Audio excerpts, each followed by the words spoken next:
गाड़ियां लोहारों का इतिहास पार्ट 1। चित्तौड़ के तीसरे साके से लेकर चांवड़ तक।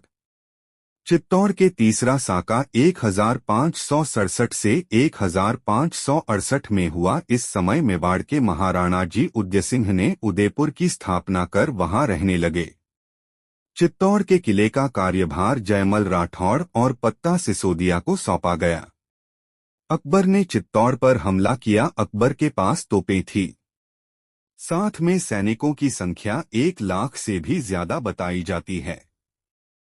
किले के अंदर 30,000 से भी ज्यादा की संख्या में प्रजा थी। कारण ये कि भारतवर्ष के क्षत्रिय राजा अपनी प्रजा को अपना परिवार का हिस्सा मानते थे और क्षत्रिय संस्कृति के हिसाब से राजा का कार्य ही होता है प्रजा की रक्षा करना। कुछ अकबर ने किले में घुसने की कई कोशिश की गई। अनेकों यत्नों के बावजूद अकबर की सेना ने किले में प्रवेश किया। मुगल सैनिक किले के भीतर लगभग 30,000 लोग मारे गए। जयमल राठौड़ के पैर में अकबर की लगी गोली, फिर भी वे सभी युद्ध में वीरगति को प्राप्त हुए। 700 से भी ज्यादा वीर माताओं ने जौहर किया। 1,000 अफगान सैनिक जो बंदूकधारी थे वे वहां से सुरक्षित निकल गए। अकबरनामा के अनुसार मुगल ग्रंथ इकबालनामा में दर्ज है कि ये बंदूकधारी कालपी से आए थे। इन्हें अन्य सैनिकों को शस्त्र बनाने में निपुणता के लिए लाया गया था। इन्होंने सिखाया भी चलना और बनाना।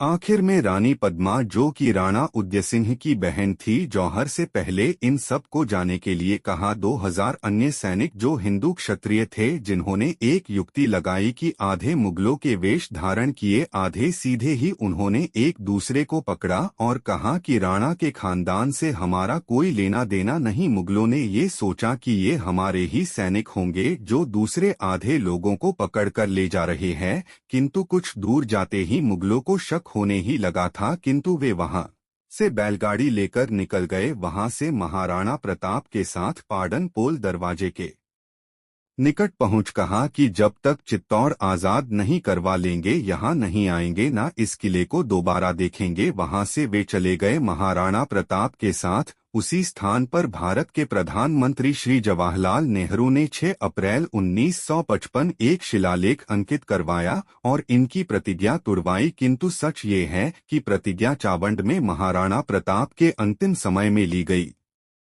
गाड़ियां लोहारों के अनुसार ये वहां उपस्थित थे, दिन में लड़ते और रात्रि को हथियार बनाते। चूंकि महाराणा प्रताप जी ने पूरे जीवन को अपनी मातृभूमि को समर्पित कर दिया, मेवाड़ को स्वतंत्र किया, हल्दी घाटी का निर्णायक युद्ध भी जीता, किंतु चित्तौड़ हासिल नहीं कर सके। इसलिए उनके कुछ सामंतों ने ये 5 प्रतिज्ञा की, यदि चित्तौड़ आजाद नहीं होगा तब तक 1 चित्तौड़ के किले पर नहीं चढ़ेंगे, 2 घर बनाकर नहीं रहेंगे, 3 खाट पर नहीं सोएंगे, 4 दीपक नहीं जलाएंगे, 5 कुएं से पानी खींचने का रस्सा नहीं रखेंगे।